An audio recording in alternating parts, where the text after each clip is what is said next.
তুমি দুনিয়াতে যত মাতবারই করো না কেন, তোমার মৃত্যুটাই আগে নির্ধারণ করা হয়েছে।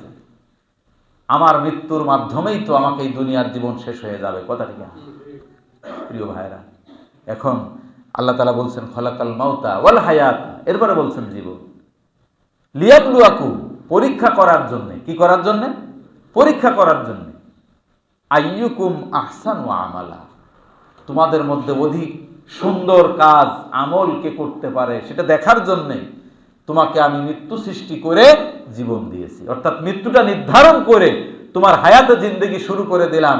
এখন দেখবো যে হায়াতে জিন্দেগিতে তুমি কত ভালো কাজ করতে পারো, কত ভালো। এটা আধিক্যের ভিত্তিতে নয়। আল্লাহ বলতে পারতেন আখসারু আমালা, তা বলেননি, আহসানু আমালা বলেছেন। সুন্দর কাজ, অধিক সুন্দর কাজ, আল্লাহর কাছে গ্রহণযোগ্য আমল কে করতে পারে।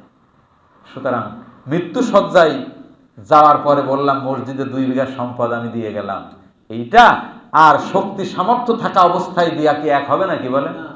আল্লাহ কিন্তু আগেই বলেছেন মৃত্যু আসার সময় যতই আমরা বলি না কেন, সেই বলাই কিন্তু আল্লাহ তাআলা পরের আয়াতে যে বলছেন ওয়ালা ইউআখিরুল্লাহু নাফসান, আল্লাহ সুযোগ দেন না কোনো ব্যক্তিকে, ইজা জাআ আজালুহা, যখন তার নির্ধারিত সময় এসে যায় আল্লাহ আর সুযোগ দেন না।